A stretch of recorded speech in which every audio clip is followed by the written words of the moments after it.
नाभिनन्दं तमोमयं जग्रहुर यक्षरक्षांसि रात्रिं क्षुत्रud samudbhavam. Out of disgust, Brahma threw off the body of ignorance. And taking this opportunity, Yakṣas and Rākṣasas sprang for possession of the body, which continued to exist in the form of night. Night is the source of hunger and thirst. Kshutrudbhyam upasprishtaste tam jagdum abhidudruhu ma rakshainam jakshadvam iti uchuhu kshutrud arditaha. Overpowered by hunger and thirst, they ran to devour Brahma from all sides and cried, "Spare him not, eat him up." Purport. The representatives of Yakshas and Rākṣasas still exist in some countries of the world. It is understood that some uncivilized men take pleasure in killing their own grandfathers and holding a love feast by roasting the bodies. Devastanaha samvigno mam jakshata rakshata aho me yaksha rakshamshi prajayuyam babuvita. Brahma, the head of the demigods, full of anxiety, asked them, "Do not eat me, but protect me. You are born from me and have become my sons. Therefore you are Yakshas and Rākṣasas." The demons who were born from the body of Brahma were called Yakshas and Rākṣasas because some of them cried that Brahma should be eaten, and the others cried that he should not be protected. The ones who said that he should be eaten were called Yakshas, and ones who said that he should not be protected became Rākṣasas, man-eaters. The two Yakshas and Rākṣasas are the original creation by Brahma and are represented even until today in the uncivilized men who are scattered all over the universe. They are born of the mode of ignorance, and therefore, because of their behavior, they are called Rākṣasas or man-eaters. Devata prabhayaya divyan pramukato ashrajat ye aharshur devayanto vishrushtam tam prabhamahaha. He then created the chief demigods who were shining with the glory of goodness. He dropped before them the effulgent form of daytime, and the demigods sportingly took possession of it. Demons were born from the creation of night, and the demigods were born from the creation of day. In other words, demons like the Yakshas and Rākṣasas are born of quality of ignorance, and demigods are born of the quality of goodness. Devo adevhan jaganantaha sujati smatilo lupan tayenam lolupataya maitunyaya abhipedire. Lord Brahma then gave birth to the demons from his buttocks, and they were all very fond of sex. Because they were too lustful, they approached him for copulation. The sex life is the background of material existence. Here also it is repeated that demons are very fond of sex life. The more one is free from the desire for sex, the more he is promoted to the level of demigods. And the more one is inclined to enjoy sex, the more he is degraded to the level of demoniac life. Tato hasansa bhagavan asurair nirapatrapai anviyamanas tarasa kruddho bita parapataha. The worshipable Brahma first laughed at their stupidity, but finding the shameless asuras close upon him, he grew indignant and ran in great haste out of fear. Sexually inclined demons have no respect even for their father, and the best policy for a saintly father like Brahma is to leave such demoniac sons. Please. Saha upavrajya varadam sa upavrajya varadam prapanna arti haram harim prapannarti haram harim anugrahaya bhaktanam anurupa atmadarshanam sa upavrajya varadam prapannarti haram harim anugrahaya bhaktanam anurupa atmadarshanam sa upavrajya varadam prapannarti haram harim anugrahaya bhaktanam anurupatma darshanam.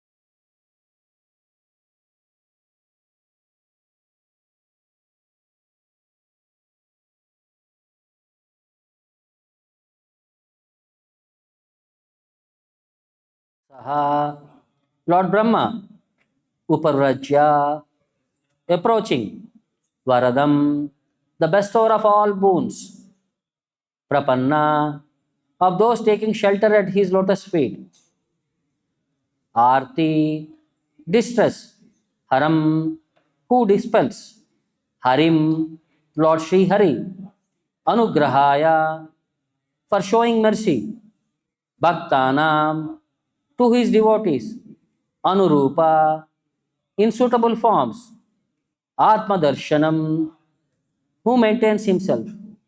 Translation and purport by Vishwaguru Srila Prabhupada. He approached the personality of Godhead, who bestows all boons and who dispels the agony of his devotees, and of those who take shelter of his lotus feet. He manifests his innumerable transcendental forms for the satisfaction of his devotees. Please repeat the translation. He approached the personality of Godhead, who bestows all boons and who dispels the agony of his devotees, and of those who take shelter of his lotus feet.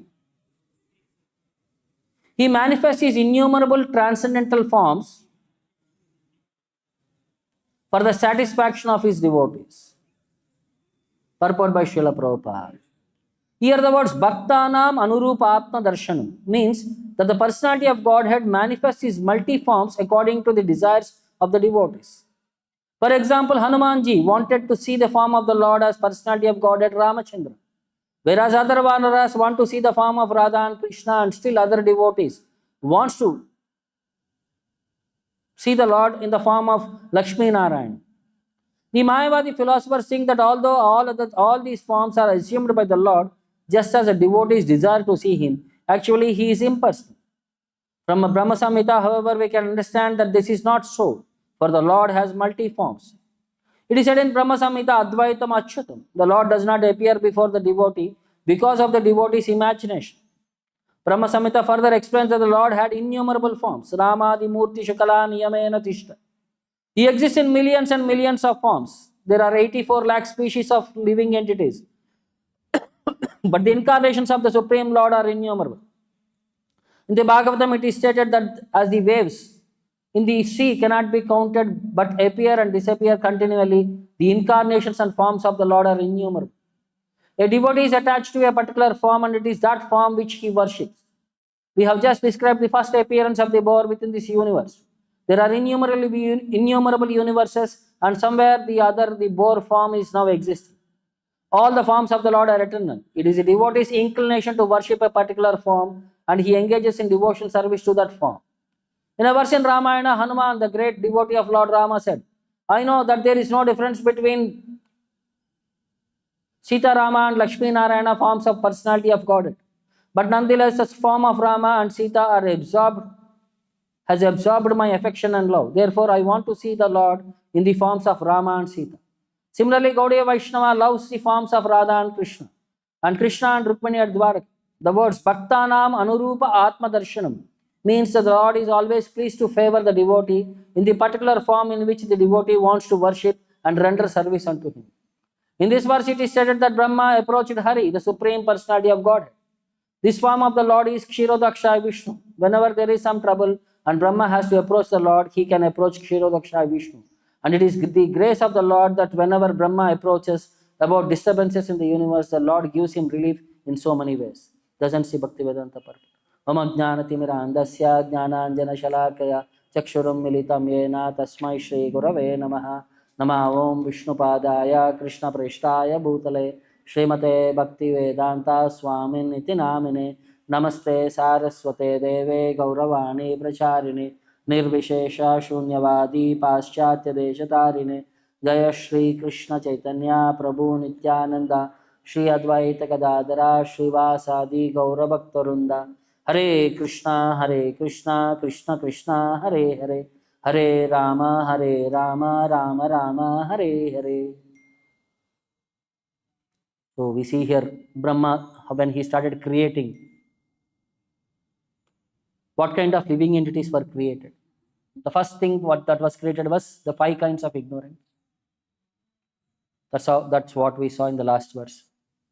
Now after creating this ignorance, what was Brahma's mood? He says, Visarja Atmanah Kayam. Then Visarja, he discarded that body, which was full of ignorance. Atmanah Kayam na abhinandams tamomayam. Na abhinandams. He did not appreciate that.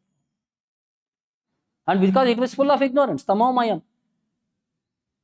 Jagrahur Yaksha Rakshamshi, that form which was thrown away by Brahma, was accepted by Yakṣas and Rākṣasas. Jagrahu, they took over. Ratrim Kshutrut Samudbhavam, that form which was thrown away is represented in the form of night, Ratrim. And what are the symptoms? Kshutrud, thirst and hunger.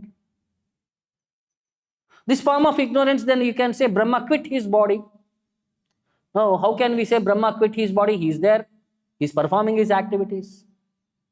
In the spiritual world, or in the higher heavy, in the Satyaloka and all, the devotees in their body is almost their gross body is very in a minute percentage. They are more dominant in their subtle body. So whenever they say they quit their body, means when they quit their thought itself, he is leaving that body. The subtle body is one of the body. Whenever you are thinking something, you want to get deviated, you think something else, means you have quit that thought. So you have quit that thought means he has quit that body. That body which represented the darkness, which represents Tamoguna, was accepted by these living entities called Yakṣas and Rākṣasas. Then what are these nature of these Yakṣas and Rākṣasas? Further it says, Kshutrudbhyam upasrushtaste tam jagdum abhidudruvuhu. So as soon as they accepted, because of this hunger and thirst, they started running behind Brahma. And what was saying? Ma rakshatainam jakshadvam. Do not protect him. Kill him. Eat him up. Iti uchuhu kshutrud arditaha. Because of hunger and thirst, they started shouting, kill him, spare him not.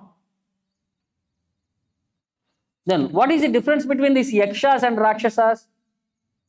Is there any minute variation or both same category? Devastam aha samvigna ma mam jakshata rakshata aho me yaksha rakshamsi praja yuyam babhuvita. He's saying, you are praja yuyam, you are my sons. Rakshati jakshati, you have to create, you have to protect me, you have to help me. You are all my sons, you are part of my creation. You are known as Yakshas and Rākṣasas. So one who said those who are, the ones who said that he should be eaten are called Yakshas, and one who said he should not be protected became Rākṣasas. This category of people we see in Mahabharata, in Ramayana also. They are called as Nararupa Rakshasa. Rakshasa, they eat human people. In Mahabharata we come across Hidimba, man-eating Rakshasa. So Bhima fights with him, kills him, but he marries Hidimbi, the sister of Hidimba, and they have a son Ghatotkacha. But because of sattvic influence, they have changed their attitude. But the mentality was capture people and eat them live. This is one category. Then one more category was this Yakshas. Who are these Yakshas? Yakshas are this category. Some come under this bhuta preta pisacha. Difficult subject to discuss. Because it is said, whenever you think of them, they'll come in front of you. Many times you would have experienced some dark atmosphere. Some one shadow moves here and there. Your heart will be racing at 300 speed. Or when you sleep, you see a movie and sleep. Can you have peaceful sleep? There are certain living entities, when they are near you, they make you think of you. They make us think of them. One is snake. When a snake is nearby, you'll start thinking of a snake when it is near to you. Second is these ghosts. When they are near you, you start thinking about these ghosts. Third, women. When they are next to you, they will influence you to start thinking about it. This is what Shastra defines. How some living entities put their influence upon the nearby living entities. Like for example, you go to a haunted house. Many places these are all there. Places are there. Haunted house. Have you heard this? What is haunted house? Means somebody would have died in that house. Some suicide, something. And since they could not come out of that bodily perspective and they could not get any other new body, they become like a bhuta preta pisacha and they will be hanging around in that house. This could be many perspectives. He could be like a protector who is trying to protect some wealth there. And whenever you see that there are lanke bindalu, and some yakshas will be guarding that so that nobody else will come and touch that money. Because that jiva struggled hard to earn money, but because of too much attachment, he died some unfortunately. So he wants to take care that nobody will touch his wealth. That's why we say yakshas. Yakshas cover. Sometimes you will see in some houses, some rooms, at one particular time in the night, you'll all experience paranormal activity. So these living entities, they're all there. What are their living entities? They're all there who died unintentionally or suicide. They died, but because they have not finished this karma within this body, and they have not achieved the next body, they become these ghostly forms. And Garuda Purana explains there are 17 varieties of these ghosts. Want to hear? The first variety is known as Paita, means corpse, shavam. These ghosts will look like a dead bodies only. And mostly they will be in smashanas. Next one is Vaishana, very terrifying. The form that once you see lifetime you will never sleep. That kind of forms here. The third one is known as Kala, as time. Fourth one is Kankana, like bracelet. Sometimes you do accept some form and automatically that comes into us. Fifth one is known as Katvanga, skull, Puri. Then sixth one is known as Pishacha. Pishacha means fiend. Seventh one is Brahmā Rakshasa. Eighth one is Ruru. Ninth one is Rudiranda, bloodsuckers, vampires. 10th one is Vetalaka, Betala. Those who will be hanging on the trees like Ulta. Vikram Betal, you heard of that story? 11th one is Vinayaka, goblin. 12th one is Bhuta, ghost. 13th is Pishacha, evil spirit. 14th, Preta, hungry ghost. 15th, Petraja, offspring of a ghost. Bhoot ka bacha hai. 16th, Arbuda, it's a tumor. 17th, Asipatra, the flesh eater. So these are the 17 varieties of ghosts as per Garuda Purana. Now how each depends upon the karma, what they have performed in their last life and what kind of sinful tendencies they attain these particular forms. But horrible forms. The way how description itself will be there means what kind of sinful activities and all they have done. And with current day, modern day population with so many ill habits, you can expect how many of these will be surviving within this world. So these are all Shastra. Why does it describe? So they are all part of creation. You have to accept that. Shishirada Govindaki. So they are not something away. See, even before creating of demigods, these living entities were created. You can understand the seniority. They are much before even devatas. Because material world, the maximum living entities we find across are more dominated by tamoguna. Because this is a place where tamoguna rules. And the living entities who are become this, see, kama, krodha, lobha, moha, mada, matsarya, who become carried away by these 6 qualities, do you sure that they will have human form of life in the next life? These qualities will eat our consciousness. They will eat our character. And people will behave irrespectively, not bothered for the future consequences. They will all be placed into this form. So there is something called as mantra vidya, there is something called as tantra vidya. Mantra vidya is for sattvic related activities, tantra vidya is for this demoniac activity. Black magic. Like that, many forms are there, many kinds of instructions are there into that subject also.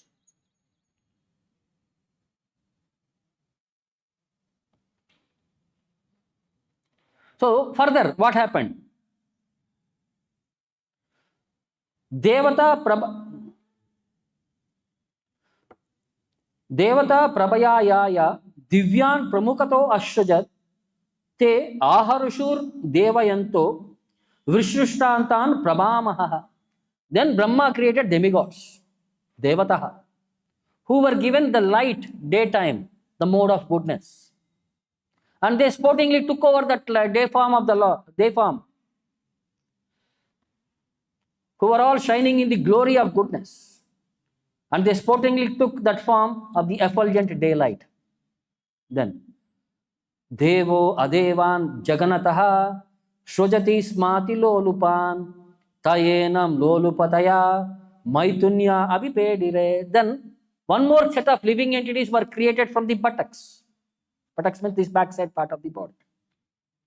And because these living entities were created from that part of the body, they were very sexually inclined. And what is the nature of the sexuality inclined? Tato hasan sa bhagavan asurer nirapatrapai. Shameless, nirapatrapa. Asuran, they are all demoniac people. Anuviyamanam sarasa kruddho bhita parapatai. And they started approaching Lord Brahma for copulation. So these living entities want to enjoy with Brahma. So you can say this gay or this mixed tendency that existed from time immemorial. It's not that something of this modern day or these inclined activities. They all existed from the time of creation. That category of living entities will be there. You cannot avoid. In the earlier system, maybe very few, now might be openly more. Or some may not exhibit, some may have within themselves. So this kind of mentality may be within, which are little sattva guna, they can cross over, they can control with their knowledge.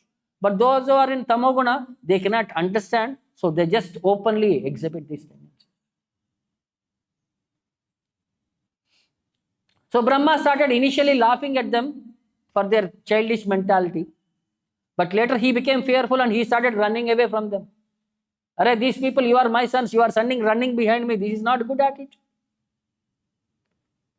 And whenever Brahma is in problem, what is the solution for him? The Supreme Lord. No other shelter. So then he said, Sa upavrajya varadam prapannarti haram harim. So upavrajya varadam. He approached upavrajya varadam, the best of the benedictions. Who prapanna arti haram harim. When you approach Hari, he removes arti hara. He removes all our distress. For whom? Prapanna. Those who are completely surrendered unto him, the Lord removes all their distress. Or he takes responsibility of the devotee who has taken his shelter. Anugrahaya bhaktanam. This is the nature of the Lord. He is more compassionate towards his devotees. Anugrahaya. Anurupa atma darshanam. How he is compassionate? According to the requirement, he accepts various forms. Like when we are in anxiety, the Lord comes in the form of Narsimha to remove our anxiety. When you are in financial distress, the Lord shows us Srinivasa. So like that, various moods he accepts. And he removes the distress of the devotees. According to that specific desire, the Lord accepts that specific forms. So Brahma started praying to the Lord, please be merciful upon me. So what is the nature of the sex life? Without sex life, one cannot be materially enthusiastic. And if you stop sex life, then you become spiritually advanced. This is the secret. So what is the sex life perspective means? In our body, there are known as sapta dhatu. 7 ingredients which form the body. 7 layers we say. 7 coverings of the universe. Same thing, this body has 7 layers. The skin, flesh, blood, muscle, bone, bone marrow, semen. So this is the 7 gradations. The most potent form is that semen. So like concentrated. It is a life-giving capacity, semen. So when you become sexually active, what happens? This life-giving portion goes away from your body. But when you protect yourself and when you spiritually you control yourself, this same life-giving capacity, semen, will rise upward within the body. It is called as urdhvaretasaha. Great sages, they do not discharge their semen. They rise within their head. And what is this capacity? It is the brain feeding capacity. It increases your brain capacity. So in that way, great devotees, they control their consciousness and they control their capacities and they raise that semen. So that's why Shastra says, if you stop your sex life, then you become spiritually advanced. And if you indulge in sex life, then you become materially enthusiastic. So this is the difference between Eastern culture and Western culture. Western culture encourages discharge more, you become more and more active. This is what materially scientists say. But what is happening is you are becoming materially active, but spiritually you are becoming dumbo. So Prabhupada says it will take 300 births to understand that this sex life is abominable. To just say, yeah, only to this sex life means it requires 300 lifetimes. What was Yamunacharya? What was his comment on sex life?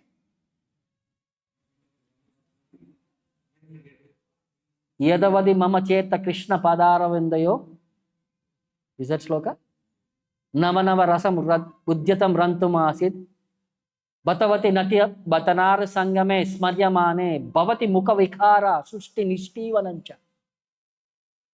Whenever a thought comes across of Maituna, my mind becomes so disgusted, it says in a gruntled way, spit on that thought itself. We may think, but to come to that stage, how much tapasya one requires to do.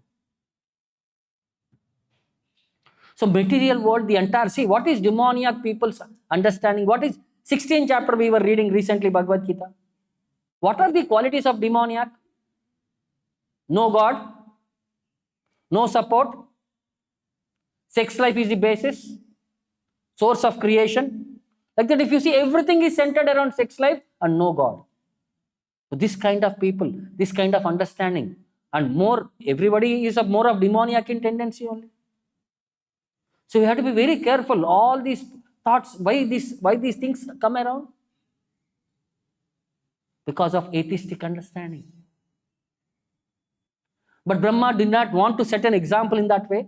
He went to the Supreme Lord. He was looking for solution and proper guidance according to time, place, circumstances, because Lord is good at that perspective. So spiritual life is always about this experience. So there was one devotee by name Haripalji, a great devotee, a great personality, a nice sadhu. So once he was meeting various saintly people. So he was asking them, what is the best way to attain the Supreme Lord? So his spiritual master said, serving saints, serving sadhus is undoubtedly the way to attain the Supreme Lord. To serve sadhus is the only and the ultimate way to approach sadhu. So whenever saints assemble, the Lord manifests there simultaneously. Wherever saints reside, Lord resides there. Yatra gayanti mad bhakta tatra tishtami narada. He was actually quoting that Shloka perspective. So Saru Sadhus was the instruction. So taking this in his heart, Harpalji started serving saints. Whenever there is an opportunity, he started to feed them, to take care of them, to support them. So he was a rich man initially, but because of too much serving the saints, all the money started going away. Property is finished. So much so that he had to beg means to say, to borrow one house, two house, 10 houses, or like that entire village. He had borrowed so much that next time when he goes, people will automatically shut their face. They say, no possible, because too much, how can you pay back? See, if I am doing charity, then no problem, but if I am also doing a business, I also have to survive.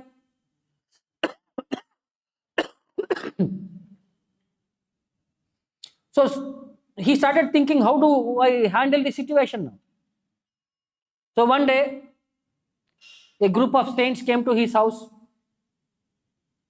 because it became a known information. Anybody passing by that village can go to his house and he will be given an ample feast. So people started coming so regularly that every day feast has to be conducted. Every day feast has to be conducted. So one day he came to a situation where he asked his wife, please go and ask at least neighbor's house something to give. As soon as she said, knock the door, they closed the face on the face itself by seeing her. So she went many houses, nobody responded. At least to women, they did not respond. So she came back and said, it's very difficult now. How do we handle it? Not knowing what to do, so he went outside.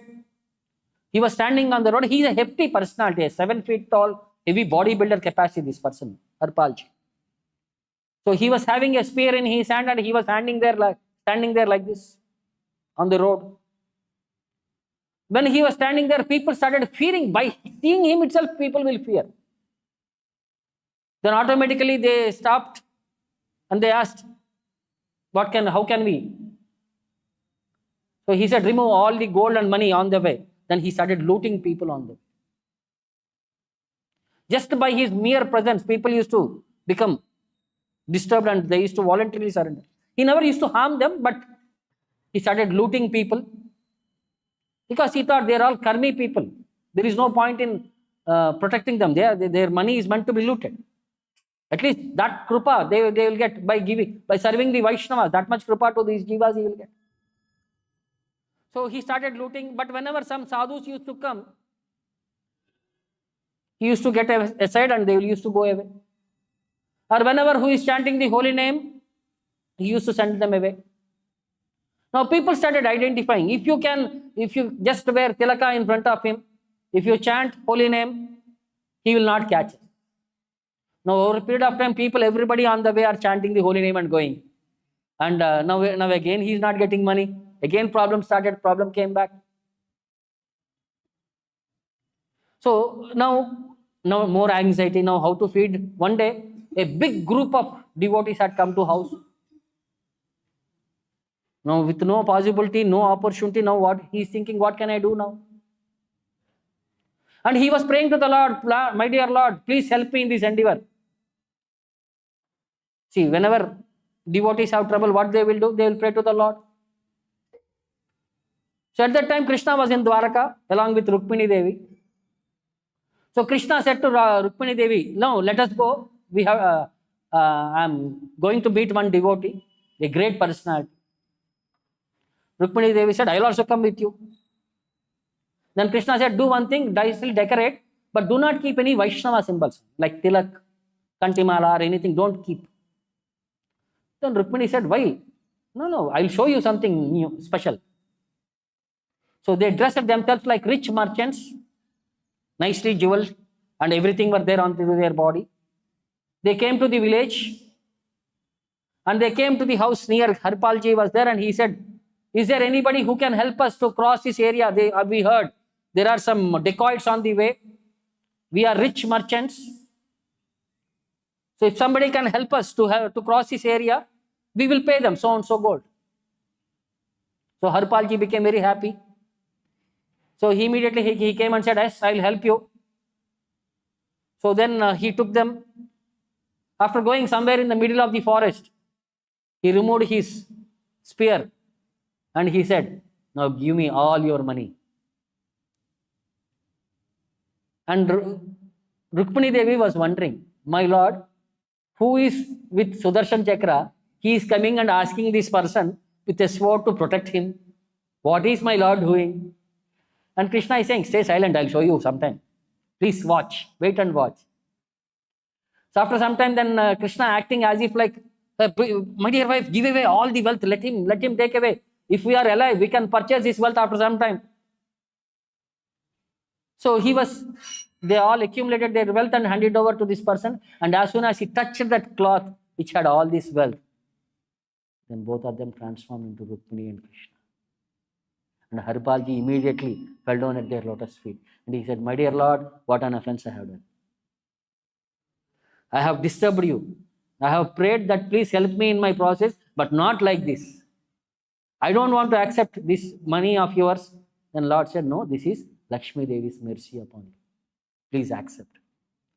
And from today, there will be never ever shortage in your house. Because your whole and sole intention is to serve Vaishnava. And I became very happy. I came here myself voluntarily to be looted by you. So after giving that, then the devotee said, at least you have come here so far, taking so much risk for me. At least please accept feast in my house. The Lord accepted. See the mercy. All the Vaishnavas got the opportunity to have darshan of Rukmini Dwarka. So Rukmini Dwarkadash was seated. The heavy feast was prepared. The first items were served to the Lord. Once the Lord had eaten, then all the Vaishnavas had eaten. At the end, all the Vaishnavas, along with Lord Krishna, blessed this devotee family. So this is what Vaishnava Seva can do. By serving Vaishnavas, the Supreme Lord became opportunity for this Harpalji devotee to attend, have darshan, to one day go back home, back to God. So devotional perspective, we may have negative elements in this society, but Lord is our shelter.